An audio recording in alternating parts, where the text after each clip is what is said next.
सभी को नमस्कार। मैं राजकुमार विश्वकर्मा। भाई अब ऐसा है कि मध्य प्रदेश में एक्शन रिएक्शन शुरू हो चुके हैं। भाई एक तरफ शिवराज सिंह चौहान जी जब तक सरकार में थे, सत्ता पक्ष में थे, और भारतीय जनता पार्टी की सरकार। तब भारतीय जनता पार्टी की सरकार में भाई नेताओं के अलग अलग कारनामे तो चलते ही रहते हैं। इसी बीच में मध्य प्रदेश में सत्ता परिवर्तन नहीं हुआ, बल्कि सीधा सीधा ये कहा जाए कि मुख्यमंत्री का चेहरा बदल दिया जाता है। और जब मुख्यमंत्री का चेहरा बदला गया तो मोहन यादव को लेकर के, यानी कि डॉक्टर मोहन यादव, जिन्हें बड़ी बड़ी बातों से नवाजा जा रहा है, बहुत सारी बातें कही जा रही हैं, सब अपनी जगह पर ठीक है। आते ही आते उन्होंने एक एक्शन लिया और उस एक्शन का जो है तो काफ़ी रिएक्शन ऑन पब्लिक होना शुरू होता है। ऑन पब्लिक नहीं, बल्कि यह कहा जाए कि जो भारतीय जनता पार्टी के सक्रिय कार्यकर्ता हैं और जो संघ से जुड़े हुए लोग हैं, उनकी बात अगर हम करें, भाई ऐसा है कि कई वर्षों से लगातार जो देखा जा रहा था वो ये था कि हिंदू मुस्लिम क्राइसिस अपनी जगह पर होता है, लेकिन कहीं ना कहीं पर लोगों को लाउड स्पीकर से दिक्कतें होती थी। ये भी सही है भाई, क्योंकि अब लगातार जैसे परीक्षा का समय है वगैरह वगैरह, कुछ भी काम हो, अब वहाँ पर आपके घर के बच्चे पढ़ रहे हैं, लाउड स्पीकर बजना शुरू होता तो कहीं ना कहीं पर थोड़ा सा जो है आपका ध्यान आकर्षण उस ओर हो जाता था। चलिए, एक अच्छी पहल थी और यहाँ पर बखूबी हम भी सराहना करते हैं कि लाउड स्पीकर बैन किया गया, कि जो ये सीमाएँ हैं तो ध्वनि प्रदूषण के चलते कहीं ना कहीं पर ये एक्शन काबिल तारीफ़ है।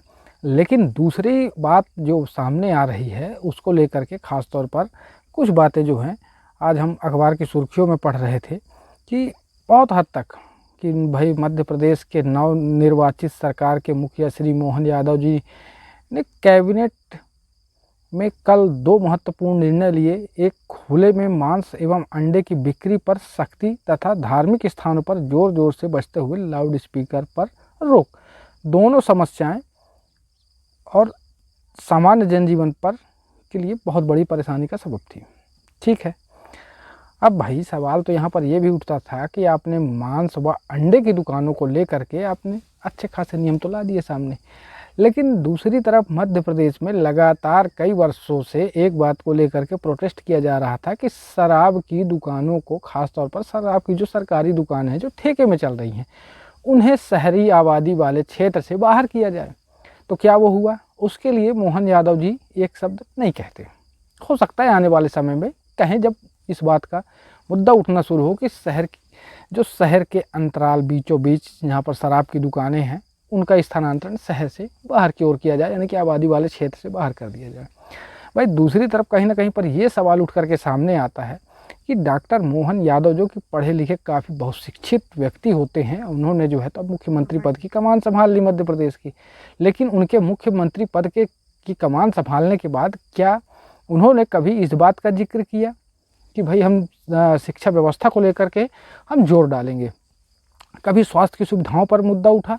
नहीं उठा, क्योंकि भारतीय जनता पार्टी की सरकार में लगातार यही बात देखी गई कि यहाँ पर सिर्फ और सिर्फ 2 चीज़ों की चर्चा होती है, या तो हिंदुत्व की और दूसरा धर्म को लेकर के।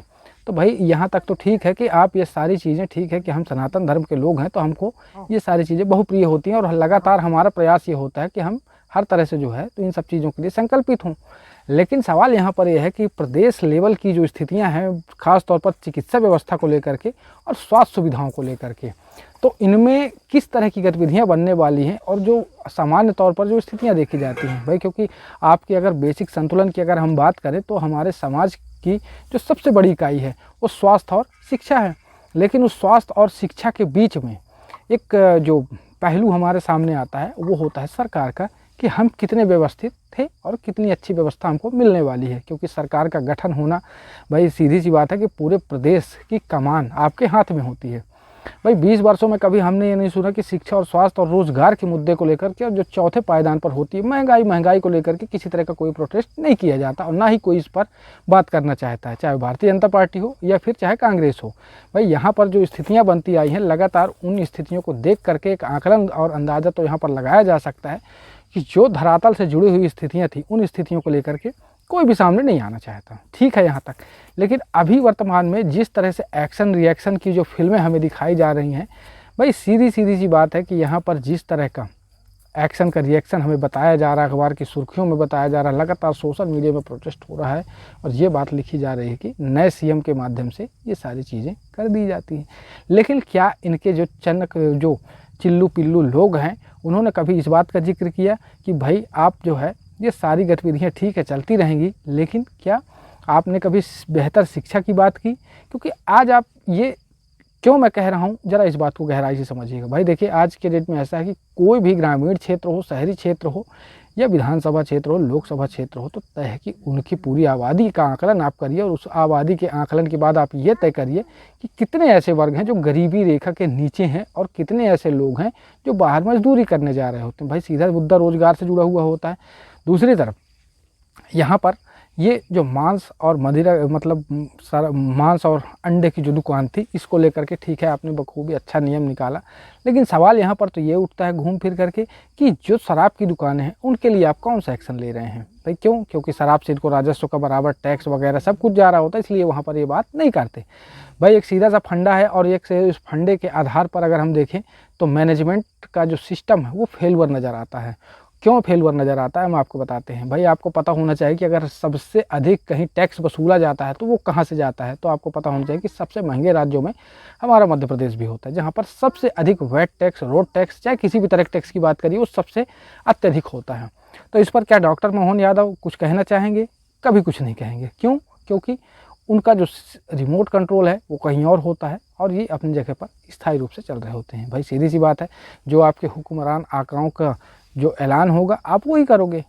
चलिए यहाँ तक ये भी ठीक है, लेकिन हम ये कहते हैं कि क्या वास्तविकता के तौर पर जिन मूलभूत सुविधाओं के लिए आप लगातार प्रयासरत थे और जिन बातों को लेकर के आप चुनाव जीत करके आते हैं, इसका कितना प्रभाव पड़ने वाला है? भाई आप ये सीधा सीधा उदाहरण उठा करके आप देख सकते हैं वर्ष 2023 का, जहाँ पर योजनाओं के नाम का रट्टा जनता को रटवाया गया और साथ ही उनके कार्यकर्ता लगातार इस बात को रटते रहे, लाडली बहना योजना, लाडली बहना योजना, लाडली बहना योजना। मैं सिर्फ सिंपल सी बात जानना चाहता हूँ कि अगर एक्शन रिएक्शन की बात है तो क्यों ना आप किसानों के लिए कुछ बेहतर कर सकते, तो उसका ऐलान आप नहीं करेंगे, मैं जानता हूँ। और ना ही इनके कार्यकर्ता, इनके मुंह से कभी एक शब्द निकलेगा, क्योंकि ये घर परिवार हर जगह से संपन्न होते हैं, क्योंकि इनके पास बनी व्यवस्था हर एक चीज़ मजबूत होती है, इसलिए ये इस तरह की बातें नहीं करते। क्योंकि एसी कमरों में बैठ करके डिसीजन लेना और कहीं पर 2000 10,000 का से पर कमाने धमाने वाले कुछ लोग या तो फिर परिवार से संपन्न होते हैं, इसलिए इनको जो है तो पार्टी लेवल का जो मोहर है उसको लेकर के घूमना ये ज़्यादा उचित समझते हैं और दिन भर जो है तो भारतीय जनता पार्टी, कांग्रेस, भारतीय जनता पार्टी चिल्लाते रहते, भाजपा जिंदाबाद के नारे लगते रहते हैं। लेकिन कभी इन्होंने ये नहीं पूछना उचित समझा होगा अपने आकाओं से, मुखियाओं से कि भाई जो यहाँ पर की स्थितियाँ उनमें सुधार कब आने वाला है। तो यहाँ पर तो एक्शन और रिएक्शन की अगर हम बात करें तो सिर्फ और सिर्फ एक तुलनात्मक बात होती है। लोग सिर्फ जो है तो सराहना तो करते हैं, लेकिन किस बात को लेकर के कि जो जैसी स्थिति में चल रहा था उस स्थिति के आकलन को लेकर के ये सामने आ जाते हैं। भाई अब ऐसा है कि मीडिया भी कहीं स्वतंत्र तो रहा नहीं और लोग जो है तो सिर्फ अपने अपने हिसाब से बड़े बड़े आकलन, छोटे मोटी चीज़ें करते रहते हैं। भाई सबकी हिस्सेदारी और सबका कहीं ना कहीं पर जो पायदान है वो अंतिम छोर तक जा करके टिक जाता है। टिक इसलिए जाता है क्योंकि देखिए आज हमने कहा ना कि क्या आपने कभी अखबार की सुर्खियों में इस बात को पढ़ा कि हमारे मध्य प्रदेश की शिक्षा व्यवस्था किस ओर जा रही है, स्वास्थ्य सुविधाएं किस ओर जा रही हैं। भाई लोग बेरोजगारी के आलम में जी रहे हैं, उनकी क्या स्थिति है? क्या महंगाई को लेकर के कभी इन्होंने प्रोटेस्ट किया? भाई अब तो किसानों की भी जो है तो करम हुए जा रहे हैं धीरे धीरे। भाई आज जो त्राहिमाम की स्थितियां बन रही हैं, क्योंकि न सिंचाई के संसाधन होते हैं और न किसी तरह से उन्हें बुनियादी सुविधाएं मिल रही होती हैं। तो इन तमाम स्थितियों के बीच मध्य प्रदेश को अगर गुजरना ही है तो फिर स्थितियां क्या बनने वाली हैं, तो ऐसे कुछ छोटी मोटी खास चर्चाएं हम आप तक लाने का प्रयास करते रहेंगे। यूं ही हमारे साथ जुड़े रहिए। मैं राजकुमार विश्वकर्मा, धन्यवाद।